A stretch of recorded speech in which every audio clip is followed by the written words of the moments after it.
Di akhir abad 19, Rusia punya polisi khusus. Mereka gak kayak polisi pada umumnya. Kebanyakan polisi bertugas buat ngamanin, negakin keadilan, dan mengayomi masyarakat.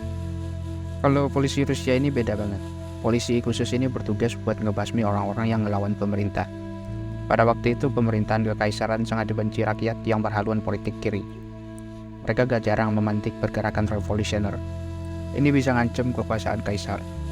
Pemerintah gak pengen semuanya kacau sama orang-orang yang berhaluan politik kiri.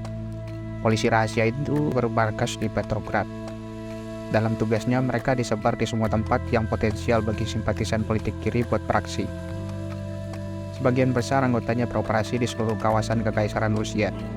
Namun ada juga yang gak bertugas di dalam negeri. Mereka ditugasin ke negara lain, terutama ke Prancis. Sebelum Ukraina dibentuk, Rusia juga punya pasukan keamanan.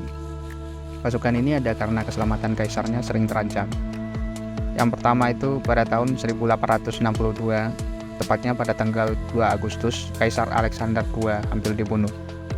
Saat awal pembentukannya, organisasi ini bernama Department of Protection and Public Peace. Namun adanya polisi ini gak cukup ampuh dalam memberantas musuh kaisar. Habis pembentukan organisasi itu, percobaan pembunuhan pada kaisar masih ada. Pada 6 Agustus tahun 1880, Kaisar Alexander II hampir dibunuh lagi. Peristiwa ini bikin kaisar merintahin bawahannya buat ngebentuk kementerian yang disebut dengan Ministry of the Interior. Kementerian ini hampir kayak kementerian dalam negeri di Indonesia. Tapi bedanya di sana polisi itu di bawah kementerian ini. Setelah kementerian dibentuk, terus beberapa pasukan elit di kekaisaran ditarik dan digabungin sama kementerian dalam negerinya ini. Ini kayak gak ada efeknya. Karena gak nyampe setahun pembunuhan Kaisar Alexander II beneran terjadi. Pada bulan Maret 1881, dia dibom oleh anggota rakyat revolusioner. Dia meninggal dengan kaki yang hancur. Pemerintahan Kaisar Alexander II diterusin oleh Alexander III. Alexander III gak mau bernasib seperti pendahulunya yang mati di tangan rakyat revolusioner. Ini bikin dia ngambil sebuah keputusan. Agar tindakan revolusioner bisa cepat dicegah, dia nambah satuan keamanan. Alexander III diriin 2 kantor polisi rahasia. Dia naruh keduanya di kota yang berbeda, yaitu Moskow dan Warsaw. Polisi rahasia ini menjadi bagian dari Gendarme. Gendarme ini aparat keamanan di kekaisaran Rusia. Anggotanya itu pakai seragam. Kurang lebih Gendarme itu kayak polisi biasa. Mereka pakai seragam terus ngejamin keamanan negara. Kaisar Alexander III juga ngebentuk konferensi istimewa di bawah kementerian dalam negerinya. Konferensi ini punya kekuatan buat deklarasi kondisi darurat di wilayah kekaisaran. Konferensi istimewa ini juga membawahi semua kekuatan kepolisian. Namun gerakan revolusioner makin besar. Petinggi kekaisaran jadi lebih berhati-hati lagi. Kekuatan kepolisian diintegrasiin karena kekuatan revolusioner makin ngancam penguasa. Polisi rahasia yang dibentuk berhasil mengambil alih tugas gendarme. Mereka menghimpun informasi penting dari agen luar dan dalam negeri. Selain itu, mereka juga dapat informasi melalui perlustrasi. Metode ini dilakukan dengan cara mengamati banyak dokumen. Pada tanggal 2 April 1902, pihak kekaisaran kecolongan. Kekuatan revolusioner berhasil melakukan sebuah aksi pembunuhan. Kali ini korbannya petinggi kekaisaran dengan jabatan yang cukup berpengaruh. Partai revolusioner ngebunuh menteri dalam negeri yang bernama Dmitry Spiagin. Ini tuh ngeri banget. Mereka bisa mengeksekusi menteri yang membawahi seluruh kekuatan keamanan di Rusia, termasuk polisi rahasia. Ukraina tuh beda sama polisi Rusia yang lain pada masa itu. Perbedaan pertama tuh kelihatan dari yang mereka kenakan pas lagi tugas. Satuan polisi lain pakai seragam saat bertugas. Contohnya gendarme. Satuan polisi yang satu ini jalanin tugas sambil mengenakan seragam. Dengan seragam itu mereka bisa diidentifikasi.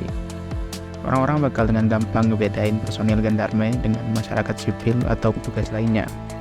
Namun kalau Ukraina beda, keberadaan personilnya itu gak bisa disadari. Mereka gak kayak gendarme yang bakal langsung kelihatan karena mereka pakai seragam. Selain itu, perbedaan pada Ukraina juga terlihat dari cara mereka menjalankan tugas. Organisasi ini memakai cara yang inovatif dalam beroperasi. Mereka ini petugas kekaisaran. Ukraina diciptain untuk ngamanin kaisar. Sebelum mereka ada, pengamanan kaisar udah ada. Namanya Department of Protection and Public Safety. Tapi ini gak efektif. Rakyat pendukung sayap kiri sering nyoba ngebunuh Kaisar. Dari tahun 1866, serangan-serangan mereka bikin Kaisar Alexander II hampir terbunuh. Habis itu mereka nyoba terus. Tahun 1880 mereka masih gagal. Terus pas 1881 akhirnya mereka berhasil. Kejadian ini yang akhirnya bikin mereka ada. Kaisar Alexander III merintahin bawahannya buat ngebentuk Kementerian Dalam Negeri. Terus Kaisar juga merintahin buat ngambil personil dari beberapa korps buat bikin satu organisasi polisi rahasia. Polisi rahasia ini masih dibawahi oleh Gendarme dan keduanya masih dibawahi oleh Kementerian Dalam Negeri. Soal Gendarme sama Okhrana ini, mereka tuh polisi namun gak sama dalam banyak hal. Walaupun dua-duanya jadi organisasi yang ngejamin keamanan negara, tugas mereka secara spesifik itu beda. Gendarme cuma ngamanin. Mereka hanya bertugas kayak polisi biasa.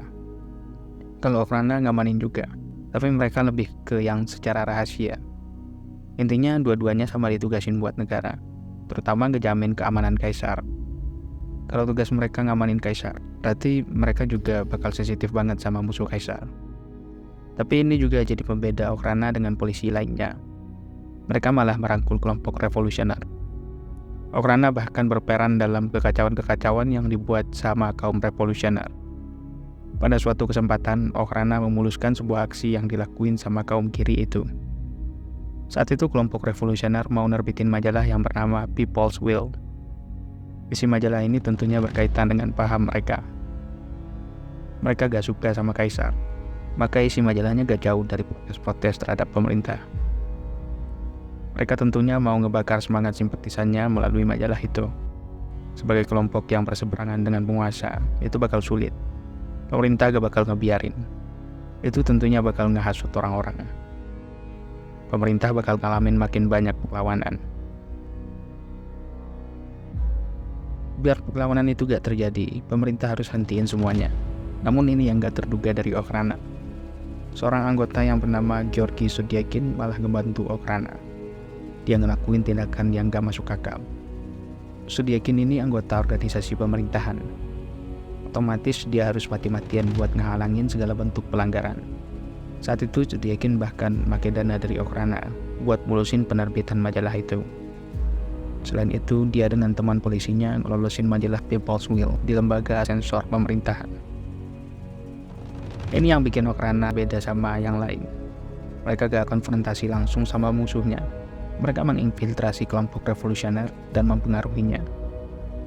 Okhrana juga menggali informasi sebanyak-banyaknya dari kelompok itu. Dalam mengumpulkan informasi kelompok musuh, salah satu cara yang dipakai Okhrana adalah perlustrasi. Melalui perlustrasi, mereka ngumpulin informasi musuh dengan mengamati dokumen-dokumennya. Cara yang sama dilakuin sama Rajovsky. Dia tuh juga merintahin agen-agen luar negeri buat ngambil informasi dari kelompok kiri luar negeri. Seorang kepala biro Okhrana yang bernama Zubatov juga ngelakuin itu, tapi bedanya dia dengan inovasi.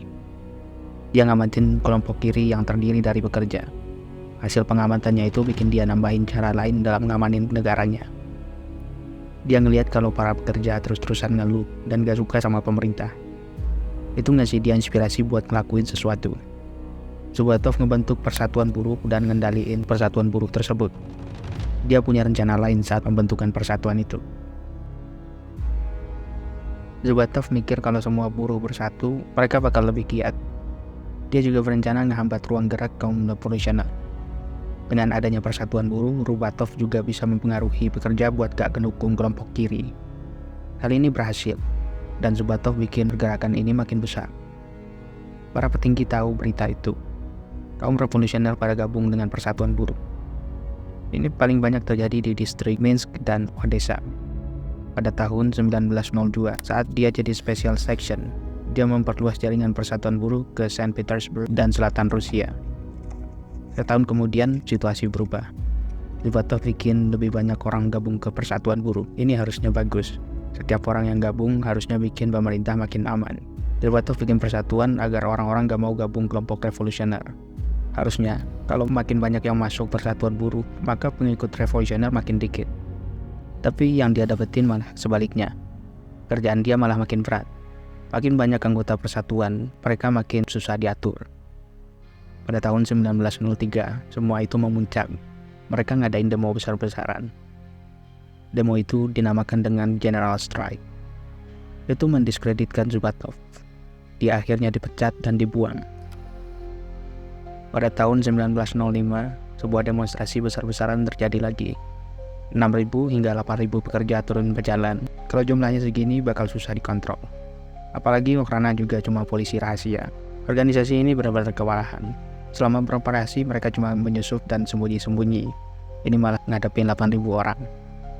Parahnya lagi, orang-orang ini juga lagi pada marah. Mau gimana pun caranya mereka bakal tetap kalah. Sampai saat itu Ukraina tetap pakai cara awal. Mereka cuma bakal infiltrasi kaum revolusioner. Gak ada tuh ceritanya nangkepin anggota-anggota revolusioner. Kalau itu dilakuin, yang ada semuanya bakal terbongkar. Semua yang mereka udah tutup rapat bakal ketahuan. Kalau udah ketahuan, semuanya bakal makin sulit. Kaum revolusioner bakal susah percaya sama mereka. Tapi gak lama habis itu, semuanya akhirnya kebuka. Semua yang dilakuin sama Ukraina ketahuan. Itu terjadi karena tindakan seseorang. Dia bernama Yevno Azev. Yevno Azev adalah seorang provokator utusan Ukraina. Dia ke Socialist Revolutionary Fighting Organization. Organisasi ini merupakan yang vokal banget dalam kegiatan revolusioner. Jadi waktu itu Yevno Azev malah bikin semuanya makin rumit. Dia ini double agent. Dia tuh kerjasama dengan dua kubu sekaligus. Dia anggota Partai Sosialis Revolusioner Rusia. Dalam partai itu, Azev adalah perencana pembantaian untuk kelompok revolusioner. Jadi kalau dilihat dari perannya itu, dia itu orang yang nyusun segala rencana tentang penyerangan atau pembantaian buat kelompok kiri. Selain itu, dia juga mata-mata polisi rahasia atau Ukraina. Waktu dia jadi pemimpin Socialist Revolutionary Fighting Organization, Azev memerintahin pembunuhan terhadap Plehve. Plehve ini bukan orang sembarangan. Dia tuh politisi berpengaruh di Rusia. Dia adalah Menteri Dalam Negeri Rusia. Sebelum itu dia juga Direktur Kepolisian Rusia. Pembunuhan terhadap Plehve ini benar-benar mukul mental anggota Ukraina. Polisi Ukraina jadi pada ragu-ragu buat ngelakuin infiltrasi ke kaum revolusioner. Mereka jadi takut nasib mereka sama kayak Plehve. Pada saat revolusi Bolshevik, Ukraina kewalahan banget. Mereka gak bisa ngebentuk revolusi. Ukraina gak mampu buat berhentiin Bolshevisme. Waktu itu aksi kelompok kiri sangat besar. Mereka makin gak berdaya karena pelarangan kegiatan mata-mata dalam militer oleh Vladimir Zhukhovsky. Dia mikir kalau tindakan itu ngerusak moral. Waktu Perang Dunia I tahun 1914, kegiatan Ukraina juga terganggu oleh Jerman. Negara itu juga ngelakuin kegiatan espionase terhadap Rusia. Jadi Ukraina harus nge-counter kegiatan mereka. Ini bikin Ukraina sibuk banget. Mereka harus ngelakuin aktivitas espionase terhadap dua musuh sekaligus. Jerman waktu itu ikut campur. Mereka ngedukung kelompok revolusioner dengan mendanainya. Pada tahun 1917, keberadaan Ukraina jadi berakhir. Itu bersamaan dengan jatuhnya pemerintahan Tsar Nicholas II. Ukraina selama ini udah terlalu fokus sama kelompok revolusioner. Ini bikin mereka ngelewatin hal-hal lain. Saat kelompok revolusi ngambil alih kekuasaan, mereka juga langsung bubarin Ukraina. Para pemimpin revolusi nganggap Ukraina adalah simbol utama penekanan pemerintah terhadap rakyat.